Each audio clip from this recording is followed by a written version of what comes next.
In this video, I bring you 3 tips to deal with a follower who won't follow. What's up, gang? Brian B. and Miss Megan. I'm bringing you 3 tips to deal with a follower who won't follow. So let me say this first. As we get better as leaders, we will have this trouble less and less because there's a lot of different people in our dance community who are new or not as skilled. So it's not a dig on them, but as I'm dancing with a new person who can't follow, what are some things as a leader that I can do? Here are the 3 things. Number 1, I have to know my beginner patterns cold so that I can lead things effectively. Number 2, I can use closed position to better manage my followers' body weight. And number 3, there are some things that I can do to shorten the connection that will help adjust a poor connection for my followers. Let's talk through those. Number 1, I better darn well know my beginner patterns. So to simplify it for this video, we're gonna deal with a sugar push, a pass, and a whip, since everything's gonna be built off of that. So I have to know exactly what foot my follower needs to be on all of those steps, right? So I know on 1, 2 that I need to make sure she's on her left foot. Then 3 and 4, I need to know that I can put Miss Megan on her right foot.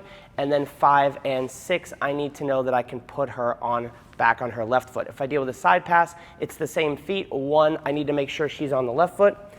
3 and 4, I need to make sure she's on the right foot. And then 5 and 6, I need to make sure she's on that foot. So I can use my connection, if you see Megan's following me, to put her on one foot or the other. Same thing with a whip, and the whip is going to segue into using closed position. I like whips when the follower isn't very good or isn't as skilled, because then I don't have to worry about this connection being poor. I can use this hand 1, 2, again, 3 and 4. I'm going to help put her on that foot. 5, 6, I can put her on that foot. 6, anchor, 7, and 8, I can put her back. So tip number 1, know your position, your pattern's cold. If you can't dance the follower's pattern, that's probably a good thing to be able to do, the sugar push, pass, and the whip. That will increase your ability as the leader. Number 2, I can use closed position, so I can dance patterns and I can leave things in closed position. So let's say I want to lead a turn out of this. If I use closed position, I don't have to worry about this being weak as much. I can use my right hand to lead. So try to lead some closed position moves. You can lead right side passes into closed positions. So that way maybe I can lead a whip out of closed position. I can still fancy it up, but I'm going to use closed position a little bit more because it eliminates one of the variables of the connection. However, point number 3 is I do have to use this connection a lot. That's the hallmark of West Coast swing. So I know that we need some tension between us. In a perfect world, we keep our elbows connected. Even if we're further away, we're still connected. Our centers are behind, but sometimes the follower is going to give me a wiggly arm. So when I first started, I saw a lot of the old timers, and they seemed to be dancing with this awkward short arm. And they didn't look very good, but the ladies seemed to like to dance with them. So what I learned is, if we just kind of use this position here, if Miss Megan doesn't connect to me, at some point I can shorten my connection to create an amount of connection.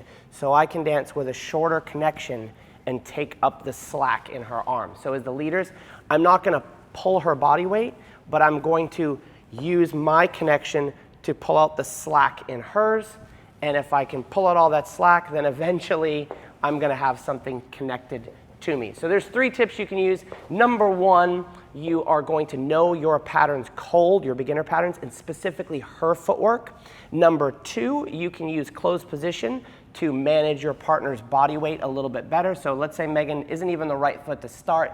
I can move her with a closed position to the correct foot, and then I can use the hand on her body to manage. And then number 3, I will take up the slack and the connection as much as I can. This actually comes a lot of times in whips. I can at least keep that short to keep a connection to my partner. So those are not the only 3 tips, but those are 3 tips to improve your ability to dance with different followers in West Coast Swing. If you want more cool stuff, head to our website, westcoastswingonline.com. Enter your email address. You're going to get 2 awesome things. Number 1, you're going to be added to our email list. There are thousands of people around the world that get our emails. We send out our best stuff to you twice a month. We'll be able to communicate via email. You can ask us any questions. We'll send you the best resources we have. Number 2, you're going to get a free membership to the site. We do have a pay membership, but you'll get a free one for nothing, just for signing up to access some of our videos. And then if you choose to become a paid member, we have, I think, 350 videos at the point that we're shooting this, all categorized for different levels, different technique tips, different problems you might have. It's a fantastic resource. So enter your email address, westcoastswingonline.com, and we will see you on a dance floor soon.